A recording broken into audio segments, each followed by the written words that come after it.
Ryan Newman edges ahead off 2.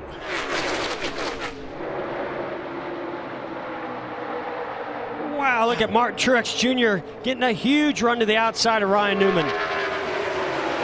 I think he got such a huge push from behind from Eric Almirola, and already we're seeing 3 wide further back in the pack. He had nowhere to go with that. He was either going to go through Newman or to the outside of him.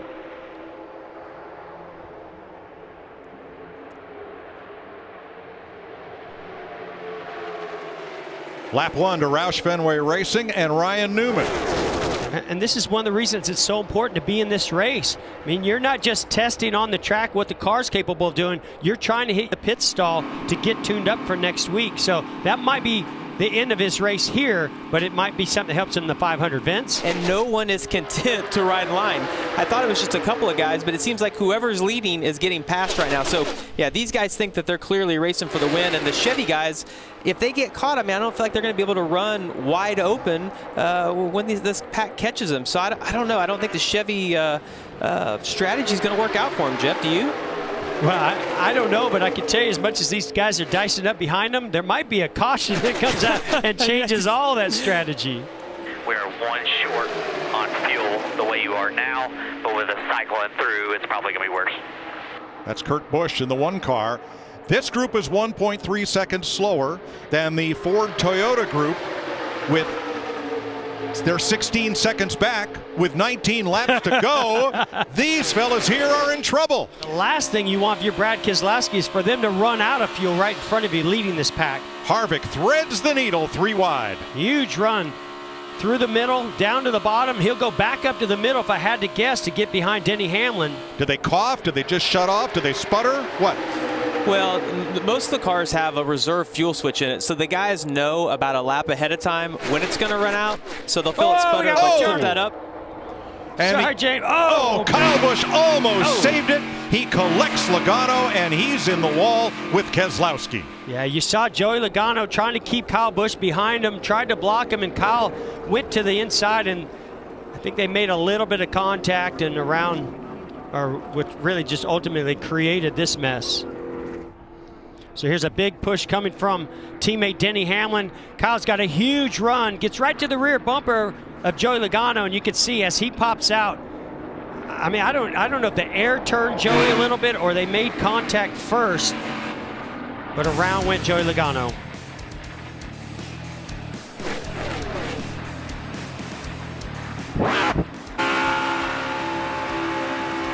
With 9 laps to go, the Busch Clash at Daytona is under caution for this. Here's Brad's reaction. Not too happy about that. He had a great car up front, had a shot at this. Chris Gabart, the crew chief, would rather walk to victory lane than the care center. Ryan Newman came down, and everybody behind piles up. I saw a lot of rear tire spin on that restart. I think a lot of guys were struggling with grip, and they just started losing control.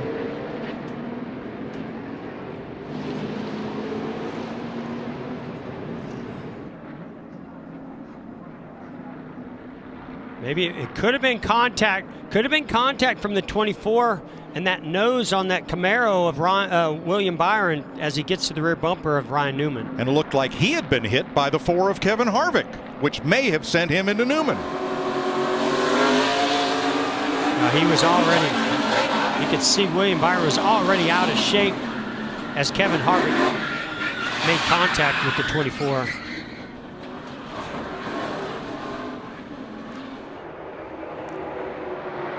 Whoa, almost turns Denny Hamlin. Almost turned him again. Man, this is wild back here on the back straightaway.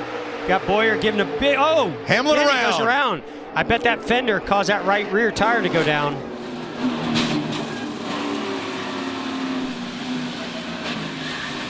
Logano in it again.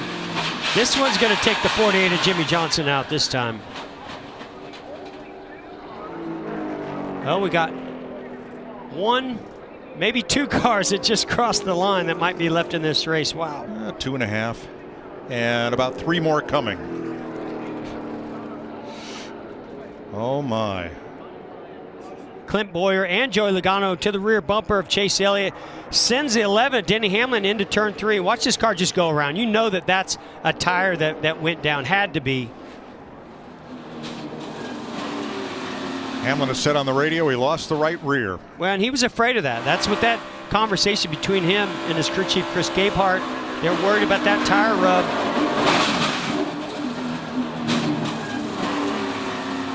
Here's Hamlin's radio. Yeah. Oh, yeah. I mean, I felt it turn 1 and 2. I tried to hold on.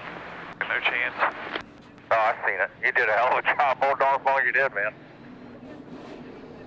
Well, they'll meet up as the care center, as Denny prophetically said a bit earlier. Jeff, there's another big consequence to this, is that these cars are the secondary backups for the Daytona 500 for many, well, they were, for many of these teams. That outside lane's materializing pretty good. Big run.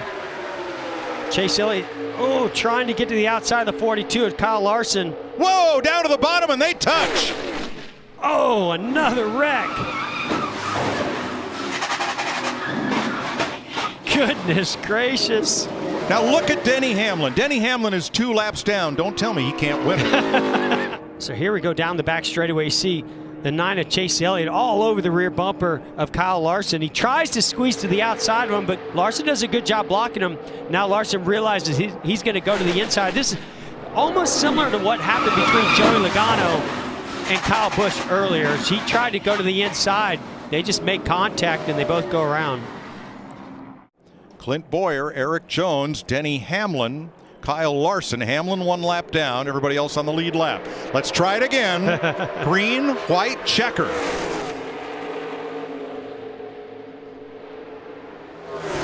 Tremendous push from Clint Boyer to get Austin Dillon out front cleanly. Now he's got control. Now all he has to do is watch what kind of run comes from behind. Can he put a block without causing a huge wreck? Look at Newman with the crossover move. That was a fantastic move by Ryan Newman. Big run coming to the outside by Eric Jones. You can't block 3 lanes. No, he's getting a huge push from Kyle Larson. Now Larson to the inside. Jones's car is damaged, and Larson slips ahead. If they take the white flag under green, oh please, then the next flag will end the race. 3 wide. Look at the speed Jones has with that car all bent up, and it's Newman at the white flag. That's incredible. I mean, how did Larson pass all those cars and now fall all the way back to the end? Last lap. Denny Hamlin, big push to his teammate Eric Jones. Do you want to lead here or do you want to be second? Well, all day long, I didn't want to be in the field as much as they were wrecking. But I really think, look at this run coming from Eric Jones. 3 now wide. 3 to the inside, 3 wide. Jones with the most damaged car in the race. He's in the front. Now can Denny Hamlin, Dillon slipped up high. is Denny Hamlin going to make a move on him and still try to win this race? Doesn't look like it. He's going to push his teammate to the win. Eric Jones is going to win the Busch Clash with a car that's ready for the dumpster. I just think Denny could have pulled out maybe a few feet sooner. Oh, that's right. He's down lap. So he's helping his teammate win this race. Didn't have a shot at the win. Unbelievable. That's some teamwork. Boy, it's good to have a teammate out there that can help you out in that situation. Ryan Newman got some damage. His car was smoking. He fell off pace. Austin Dillon slipped way up high in turn number 4. And the gates were open for Denny Hamlin to push Eric Jones to victory. That was a crazy race. Coach Gibbs will go to victory lane for the 9th time in the Clash. Byron, Michigan's Eric Jones, one of that new generation of NASCAR stars, is going to get the first NASCAR checkered flag of this speed week. Here's Matt.